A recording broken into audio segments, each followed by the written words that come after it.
Bonjour les amis et bienvenue sur cette troisième vidéo de la playlist Mes meilleures parties.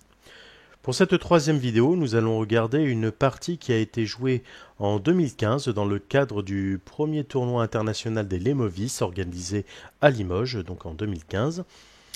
Et cette partie m'a opposé au grand maître international Mathieu Cornette, joueur que j'ai déjà affronté une fois auparavant à Châteaudun. Et là, nous nous sommes affrontés lors de la 5e ronde, table 1, on jouait donc pour le gain du tournoi. J'ai les blancs et j'ouvre avec E4. En effet, à l'époque, j'étais un joueur de 4, ou du moins je jouais majoritairement E4. J'ignorais complètement ce que pouvait jouer Mathieu. J'ai donc décidé de regarder un petit peu, au cas où les Siciliennes, les Françaises, les Carocanes, les Scandinaves, je ne savais absolument pas ce qu'ils jouaient de manière régulière. Donc je me suis dit, joue comme tu as envie de jouer, Jacques, et puis tu verras bien. Il répond par D5. On est donc sur une Scandinave. Bon, j'ai un petit peu révisé, mais je ne suis pas à l'aise. Je n'étais pas à l'aise et je ne suis toujours pas à l'aise sur la Scandinave, en tout cas côté blanc. Je décide donc de prendre. Reprise avec la dame, cavalier C3, dame A5. Là, j'ai hésité, je me souviens un petit peu de la partie, même si elle commence à dater.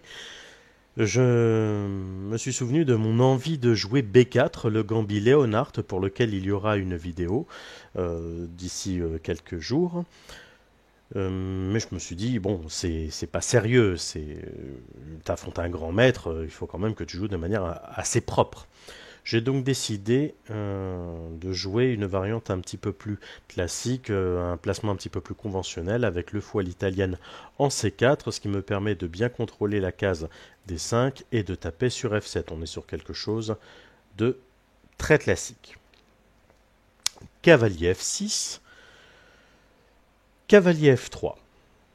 Alors il faut savoir qu'à l'époque, je jouais plutôt du cavalier F3, mais à la suite, alors pas nécessairement à la suite de cette partie, mais quelques mois après cette partie, je jouais un autre coup. Je jouais notamment du D3, avec l'idée fou D2, dame 2 pour créer un vis-à-vis et grand roc rapide. Si je ne dis pas de bêtises, je crois que c'est la variante Kotrich, mais ça sera à vérifier. J'ai donc décidé de jouer du cavalier F3 pour taper un petit peu sur le centre, peut-être jouer avec du D4, cavalier E5.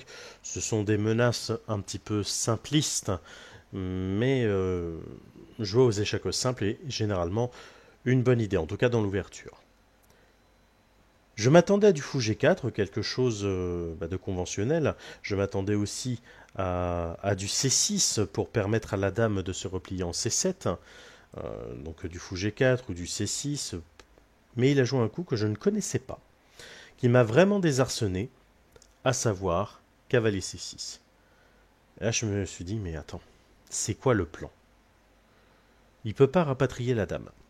En tout cas pas de manière habituelle. Il ne jouera pas avec une structure Capablanca qui se caractérise généralement par la structure B7, C6, E6, F7, structure que l'on retrouve très fréquemment dans la Scandinave, mais également dans la Carocane. Et là, je me dis, mais c'est quoi le plan en fait? A priori, le plan, ça devrait être la poussée E5, avec suffisamment de soutien. Et vu qu'il y a une colonne semi-ouverte D, peut-être jouer avec du fou G4, grand roc E5 et empêcher D4, ou peut-être lorsqu'il y aurait du D3, jouer avec du E4.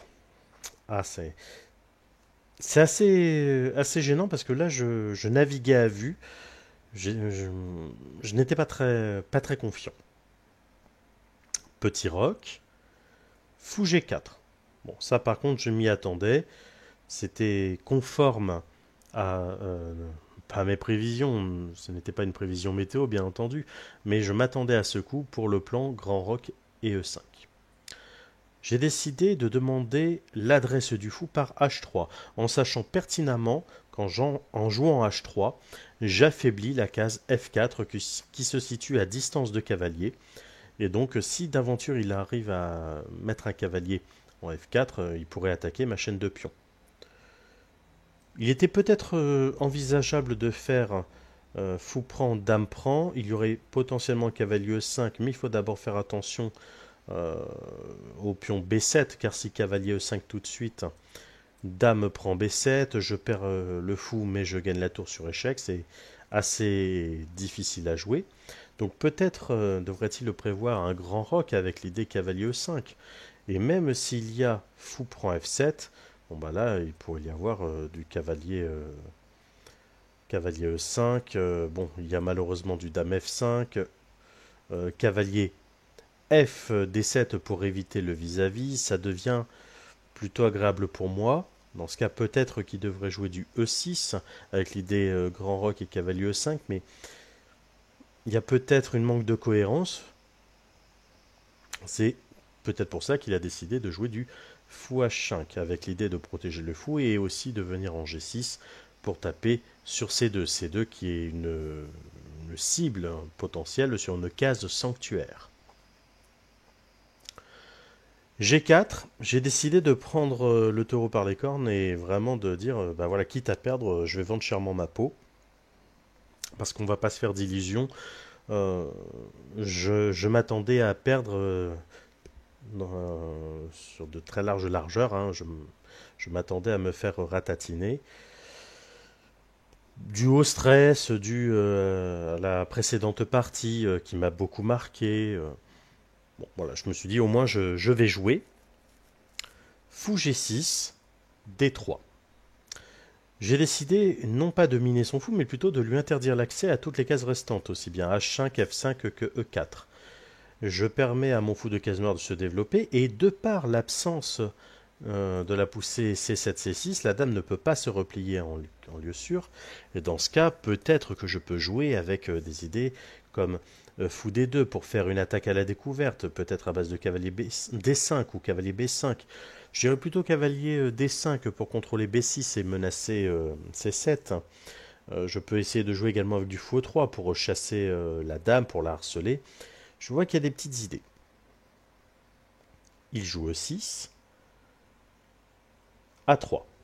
Alors le coup A3, il est spécial parce qu'en fait il n'attaque rien, il ne défend rien, il n'apporte aucune réelle valeur ajoutée à la position, mais ça prépare aussi du B4, donc une expansion à l'aile dame, avec des idées de sacrifice pour profiter du clouage, mais dans ce cas, il pourrait y avoir aussi des idées de déclouage avec du fou D2, fou E3 ou une attaque très rapide. Dame C5, pour éviter justement la poussée B4 et préparer un recyclage. Là, je dois avouer que je me sentais plutôt confiant. Comment ça se fait que j'arrive à tirer profit d'une défense qui est plutôt réputée, hein. Comment j'arrive à avoir l'avantage là-dessus alors que d'habitude ce n'est pas le cas? J'ai décidé de poursuivre par fou F4. L'idée de fou F4 c'était surtout d'encourager fou D6 pour ensuite jouer du B4 et la dame serait complètement enfermée. C'est aussi pour taper sur C7. Et donc encourager peut-être un dame B6 ou un grand roc, ou au pire un tour C8. Mais je voulais jouer un coup forcé, je voulais créer une réaction. Grand roc, B4 chassant la dame, dame E7. Et là nous arrivons à un instant critique. Comme vous pouvez le voir sur la barre d'évaluation qui se trouve à gauche de l'écran, l'avantage est du côté blanc, mais ce n'est pas un avantage décisif, c'est plutôt un avantage spatial. On est à 0,8. Bon, ça reste très, très agréable, mais les blancs ont créé quand même de très très gros trous dans leur structure en A4B3C4 et H4G3F4 avec, bon certes c'est comblé par la présence des fous en C4 et F4. Les blancs ont terminé leur développement mais n'ont pas lié les tours, du moins pas encore. Les noirs n'ont pas terminé leur développement mais n'ont pas de réelle faiblesse structurelle. Et là, je vois le pion C7. Il est protégé 2 fois, donc très clairement je ne peux pas le capturer en l'état. Mais il est protégé par le roi et par la dame. Sachant que la dame est une très mauvaise pièce défensive, qu'il y a déjà une attaque, je me dis, mais attends, je peux peut-être gagner le pion C7 en fait. Je peux peut-être jouer du cavalier B5. C'est ce que j'ai fait. J'ai joué cavalier B5. Et malheureusement, c'est le coup qui me fait perdre. On va poursuivre l'analyse de cette partie et nous reviendrons en arrière pour essayer de rechercher quelque chose de plus convaincant. Et du coup, n'hésitez pas à mettre dans les commentaires votre proposition de coup ou de ligne, quelque chose qui serait plus intéressant, plus adéquat que cavalier B5 pour gagner le pion C7. Donc sur cavalier B5, je vois très clairement que je gagne le pion C7. Mais il décide de jouer H5, rupture. Et cette rupture, elle va vraiment me poser problème parce que si je décide de prendre, j'active son fou et mon cavalier cloué, je vais vraiment en pâtir. Si je pousse, j'affaiblis certaines cases, j'affaiblis notamment les cases blanches, donc il pourrait récupérer la case F5, par fou F5 pour taper sur H3. Si je décide de maintenir un statu quo, il faut que je protège le pion G4 qui est quand même attaqué 2 fois. G5, je décide finalement de pousser. Il n'y a pas de raison que j'ouvre trop tôt ma colonne H. Bien mal m'en a pris parce qu'il y a cavalier D5 attaquant le fou en l'air et si je recule, en fait je perds l'attaque sur C7 et rien ne justifie le placement du cavalier B5 qui pourrait être chassé simplement par A6. Je décide donc d'échanger. Tour prend, cavalier prend C7 attaquant la tour. Et c'est là que je me suis rendu compte que malheureusement mon cavalier ne servait à rien. Il aurait été préférable de maintenir la tension, il aurait été préférable d'améliorer la position plutôt que d'être gourmand. Là j'ai cédé à l'une des plus grandes tentations inhérentes à notre condition de joueur d'échecs. J'ai cédé à la gourmandise. Tour F5, attaquant le fou F4. Plus le pion G5, mais ça c'était déjà valable avec tour D5. Je recule en G3. H4, attaquant le fou. Cavalier prend H4.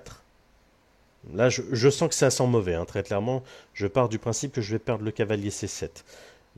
Là, il a décidé de sacrifier la qualité. C'est pas vraiment un sacrifice de qualité, c'est plutôt un sacrifice d'une pièce lourde contre 2 pièces légères. Avec tour prend H4. Fou prend, dame prend, fou G3, tour prend G5, clouage. Là, il y a très clairement une menace de tour prend G3, pion prend, dame prend, échec, suivi de roi H1 et dame prend H3. Ça va faire très très mal. Je décide donc d'attaquer la tour, de protéger F2, mais c'est surtout de permettre à la dame de revenir en G2 et donc de protéger le roi par une interception. Dame D8. Roi H2, tour H5, où là je sens que ça va sentir très très mauvais. Il va y avoir des idées à base de fou F5, peut-être du fou D6 et dame H4, ça sent très très mauvais pour moi. Dame C3, fou F5, ça n'a pas loupé. Et c'est ici que j'ai décidé d'abandonner. Je pense que l'abandon était totalement justifié parce que dans le cas où il y aurait H4 pour surprotéger, il y a la rupture G5 hein, qui est très efficace. Là, je ne peux pas empêcher la prise, ou alors il faut que je m'enfuis, mais il va prendre de l'espace, il va créer un pion passé, ça ne va pas. Sur H4, peut-être qu'il y aurait pu y avoir également du fou D6 avec l'idée dame prend H4, hein, sachant que le fou G3 est cloué. Et en cas de fou prend, là, très clairement, dame prend H4. Et il faut faire très attention, on fait d'abord un dame H3, forçant roi G1, et dame H1, échec et mat. Revenons à position critique vue précédemment, nous allons essayer de trouver une autre approche plus intéressante pour les blancs que cavalier prend C7. Que cavalier B5 même. Ici, ce qui aurait pu être intéressant, eh bien, c'est la création d'un vis-à-vis, avec notamment tour E1. Le simple fait de mettre une tour sur une colonne centrale, mais surtout sur une colonne semi-ouverte, ça permet de créer des vis-à-vis et donc des idées de clouage. Et cette fois, en cas de H5, si on reprend l'idée qui a été jouée dans la partie, G5, la case D5 est contrôlée 2 fois par les blancs et 3 fois par les noirs, actuellement, mais le cavalier, lorsqu'il va bouger et peut-être s'installer en D5, il n'y aura plus que 2 défenses, à savoir la tour et le pion, mais le pion étant cloué, en fait, il n'y aurait que la tour. Donc là, j'interdis très clairement cavalier D5. Sur cavalier D5, il y aurait juste cavalier prend D5, gagnant une pièce, attaquant la dame et menaçant la prise en C7. En cas de cavalier D7, alors là, je dois avouer que le coup est particulièrement joli. Cavalier D5, attaquant la dame, attaquant C7. Si dame E8, cavalier prend C7, dame D6, et là, je peux envoyer, on va dire l'artillerie lourde, je peux envoyer du B5. Et comme vous pouvez le voir, la barre d'évaluation indique 4-1, 4-2, 4-3, là, plus 4-30. C'est un net avantage blanc, mais là on partait du postulat évidemment qu'il y aurait H5. Ce n'est pas une bonne idée. Peut-être qu'il aurait fallu jouer du A6 pour empêcher la manœuvre avec cavalier B5, mais ça n'empêche pas, vraiment cavalier D5. En fait, je peux même jouer potentiellement du fou G5 pour clouer le cavalier et jouer cavalier D5. Je peux aussi doubler sur la colonne E, je peux mettre la tour sur la colonne B pour préparer la poussée B5, mais j'ai besoin d'un minimum de soutien. Mais la position aurait été beaucoup plus agréable pour les blancs. Et encore une fois, je pars du postulat qu'il y aurait A6. Mais qu'est-ce que les noirs peuvent faire en vérité? Les noirs ont beaucoup de difficultés à s'exprimer, vu qu'il y a un déficit spatial. Il y a un déficit de développement, et la dame a trop souvent joué. N'hésitez pas à dire dans les commentaires ce que vous pensez de cette partie, si vous voyez une meilleure variante pour les blancs, et essayez de trouver où se trouve l'erreur des noirs. Ce n'est pas une erreur tactique, ça serait peut-être une erreur de conception, peut-être une erreur stratégique. N'hésitez pas à dire ce que vous en pensez dans les commentaires. Voilà les amis, ce sera tout pour aujourd'hui. Merci d'avoir regardé cette vidéo. N'hésitez pas à lâcher un pouce bleu et à vous abonner à cette page, ça fait toujours plaisir et ça aide au référencement des vidéos. Je vous dis à très bientôt pour une prochaine vidéo.